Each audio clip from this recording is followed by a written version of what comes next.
Good evening, everybody. I want to welcome you here to Prog Monster, a channel that is dedicated to progressive rock and other forms of rock music. My name is Murph. I am the host of this show, and we are doing a episode that I do at the end of every month called New Albums I've Purchased.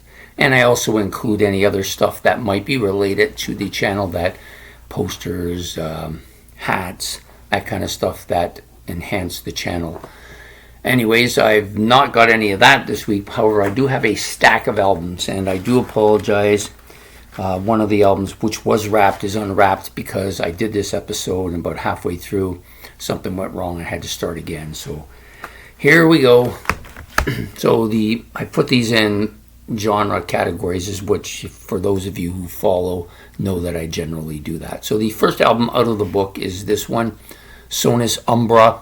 This was a purchase that I purchased online from the band themselves. This features, of course, Louis Nasser of Sea of Tranquility fame. Most of you who watch these kind of shows will know exactly who I'm talking about. The album is kind of a concept album, I guess. It's deals with some of Louis's concerns. I don't share his concerns, so I'm not going to get into them.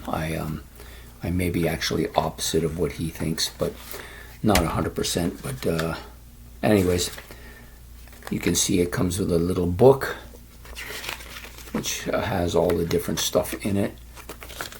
The album itself is a nice cover. You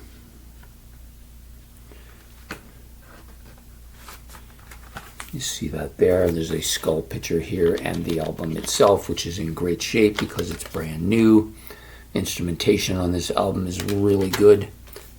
Louis is an excellent bass player, and then you have also a copy of all of the stuff in the album on the back as well.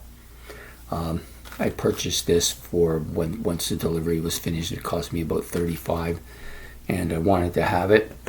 And I just wanted to upload it. As some of you know, I disagree with some of the political stuff on there, so I'm not going to get into that. That isn't what this channel is about. Okay, next up, we're going to go to the other progressive rock album I got, which is this one, Script for a Jester's Tear from Marillion.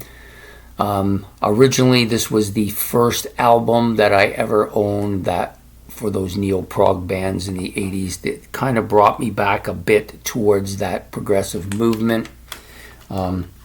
But I had it in vinyl, which all know my vinyl collection went to my sister.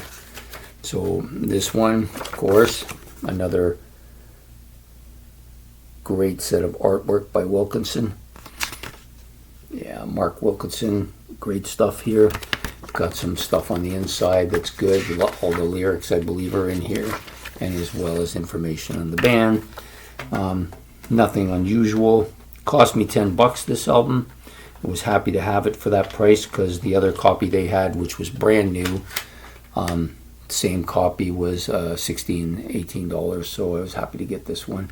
Nice back cover as well. So this completes my Fish era collection of Marillion. I don't know that I'm going to go much beyond that because I have 3 Marillion albums from the band after Fish left, and I'm not as big on them. They're not nearly as progressive as they were, and I just don't have any appeal to them. So I don't know if I'm going to go any further with them, but I do have the ones I want, and that's one of them. So the next album up I've owned before and still have. It was part of the so on the way home one day, when I was come back from Encore, I drove by a yard sale and saw that they had some CDs, so I normally always check just to mean there's 1 or 2 in there that might be of interest to me. And I went through the box. The cassettes were all in good shape, albums were in good shape, but there wasn't really much in there. There's a couple of albums that maybe I thought were worth having, but generally speaking I didn't. So I asked the lady how much she wanted, and she said, well, 50 cents a CD. And I said, what if I buy the whole box? And she said, oh, okay, well, you give me $5 for the whole box. I thought, that's great. And she said, but I also have some blank, when I told her what I was using them for, she said, I have some blank cassettes as cartridges as well you can have if you want. I end up giving her $10 for everything. I end up with 50 cases, which is great because I have a lot of broken ones that need replacing, and so I'm going to use these to do so. And on top of that, this was in there in the box. I already have this album, but this one's in good shape, so now I have it twice. Perhaps I'll trade this in for something, I don't know, but at least now I have it. So Priestess and their album, Hello Master. So if you've seen, I've actually done one. I did a new albums purchased one on this, probably I think it was last year. Okay, the next album up was also a little bit of the psychedelic era kind of music. Yellow Submarine, which was one of the 3 Beatles studio albums that I do not have, and was happy to get this. I don't know much about this album. It's not one I've ever listened to in its entirety. Of course, has Yellow Submarine on there. That's the big known track. But it's got all kinds of different stuff. So this is kind of the soundtrack for the movie Yellow Submarine. And was released in 1969. Most of the stuff is from 69, 67, and 66. A couple tracks one track from 66, 2 from 69, or 1 from 69. The rest from one from 66, 1 from 67, and the rest from 69. Get my story straight here. So kind of a psychedelic looking album for their movie, The Yellow Submarine. The album itself is in good shape, as you see. I wasn't lucky enough to get this for the $1 I got the other ones with. It does have a chip in it. It's not too bad. I will probably replace it with one of the new cartridges. But an excellent album. For $10, I was happy to have it. Next up, this was the one I opened, so the wrap isn't on it, but the album is still brand new, in great shape, as you can see. This is the Green River album by Creedence Clearwater Revival. Nice shot of them on the back, on the front, and then again on the back. This also comes with a booklet. There's a shot of them here on the inside as well. The booklet's pretty much the same on the outside and the back here, so the original cover. And it just talks about when the album was released, a little bit about the late 60s, a little bit about another vision here. There's some other stuff here. There's a copy of, I think that is the single Bad Moon Rising, and then you have Creedence Clearwater Revival. I think this might have been the original album. I'm not 100% sure, but if anybody out there who knows, they can answer that for you or answer it for me. It would be nice. And then a list of, there's another shot of them and a list of the tracks on here, plus the bonus tracks. Almost all these things come with bonus tracks now. Bad Moon Rising on this album, of course. I don't know how this rates in the discography of Creedence Clearwater Revival. I have seen it around. I don't know much about it, but I will be finding out quite a bit about it now. So there you go. Next up, this one came from the yard sale. I only kept this because it's in good shape. As you can see, mostly in good shape. The CD case is nice. The album cover is actually quite nice. Aerosmith, Devil's Got a New Disguise. This is a greatest hits. Very best of Aerosmith. So it's got like Dream On, Sweet Emotion, Back in the Saddle, Walk This Way, but this is the Run DMC version. Dude, but then you have a lot of stuff from their later era. Dude, Ragdoll, Love in an Elevator, Jamie's Got a Gun, those kind of things. So, and more than likely I will trade this in for something. But for now, I'm just going to keep it in my collection. Next up, we have 2 albums by the same artist. This is Alice Cooper. So the first one is School's Out. This was released in 1972. This is the basic original album with 9 tracks. School Out, of course, being the main one at the opening. Produced again by Bob Ezrin. And the album itself, I said, is in good shape. Absolutely good shape. It was used. I got it for $6. It's not much to the information section has a list of the songs and a little bit of notes on the band of that time. So this was the 72 release of the album. Just going to fix it back in here. There you go. And then the other Alice Cooper album is Killer. This was released in 71, so the year before. Dead Babies on this. That's probably the big song, the one most people would recognize. Album's in good shape again, as you can see. Cartridge is in good shape. Won't have to replace any parts to it. Both these albums were $6, so kind of a good base. They're basic albums. There's nothing much to them. I think they're just the original albums in exactly the way they came out. Again, Bob Ezra doing the production on this album as well. Picture of Alice Cooper. It comes with a kind of a calendar on the inside, so I have this calendar now from 1972. Curious to see when I was born. Actually, that was I was already alive by that time. Yeah, so some more notes. There you go.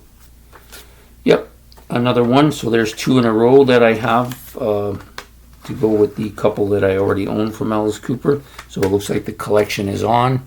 There's two. Next up is the Purple Infinite. This one, I like the color of it. It's in good shape. Brand new album. Or not brand new album, sorry. A used album, but in fantastic shape. Whoever had it before took excellent care. It's another shot of kind of a play on in rock album, but with the current members and their old age looking faces. And then of course it comes with this book. Nice book. It has pictures throughout it and copies of the songs and like landscape shots. It looks like they filmed this either in the Arctic or the Antarctic. I would say the Arctic though. That's going to be my guess. Not many people go to the Antarctic. This nice shot of the glacial breakup. Yeah, really nice album. Nice booklet too. Colorful. Got it for $9 at Encore. I think that's pretty reasonable for this album. I tend to be a little bit too lenient with my money these days because I like collecting stuff. So sometimes I buy things that are overpriced. I try not to do that. But any stuff that's easy to get, I will hold off a little bit. Other stuff not so easy to get, I try to collect. So there it is, Deep Purple's Infinite. I think this is a 2017 release. Next up, this is the big item in the collection this week. One for the Road by the Kinks. This is a band, of course, you know that I've had haven't followed yet, but I'm beginning my following of them with this album, which I think is a good start. 21 tracks on it. I don't know if that's because this original is a double album, or double CD. One of them is a kind of a blue, purple, lavender color. The other one, a pink and purple color. And then it has the CD, which shows some live shots of them when they're young here. Nice shot of the concert thing. And then you got a list of the songs. You've got a list of who's on the album. Ray and Dave, of course, are both on it. And then a list of all our other studio albums that, in case you're looking to get into them. Anyways, this is the big album for me for the collection. I'm really happy to have it. It'll be the first Kinks album I've owned. And it's funny, I'd never owned a Kinks album yet. I followed them for almost 40 years. There you are. Just never happened until today. And then the last one, this one came from the yard sale. Somebody paid $27 plus tax, probably $30 for this. A used 2 CD collection from Miles Davis. Now, I'm not a jazz fan. I don't propose to be a jazz fan, so I don't know much about this band or the album, other than the 2 CDs. This one a purple CD, and then the second CD is an orange CD. Both are in good shape. If I decide to get into jazz, this is as good a starting point as any, right? And Miles Davis, lots of stuff going on here. It's a live album. First set, second set. This was recorded March the 7th, 1970, so 54 years ago. Miles Davis, Wayne Shorter, Chick Corea, Dave Holland, Jack DeJohnette, and Artu Moria. Sorry, I'm not really good with pronouncing names, and I don't know enough about jazz musicians. Some of them, Chick Corea, of course, Dave Holland, Wayne Shorter, Miles Davis. I've heard of these and know all of these artists. This cassette is in good shape. It's got a little crack here at the back, but that's not too bad. So overall, a good encounter for me for this month.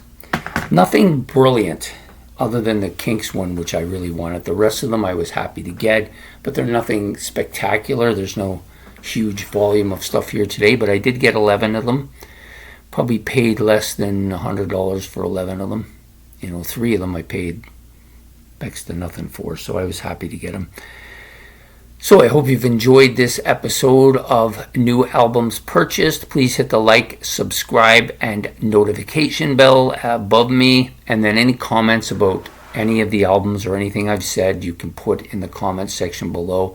I always like this part because people will put little comments down below about stuff that I wouldn't know about unless I started reading online and trying to find this stuff. So getting it this way is good too, because I can look it up and see if they're telling me the truth, and most time people are. There's no reason for them to lie. But you get people's opinions, you get people talking about the stuff, and that's the part I enjoy the most. Anyways, I hope you've enjoyed this, and we will see you next month. It'll be October, end of October. We will be doing another episode of New Albums Purchased. So take care and have yourself a good one. Goodbye.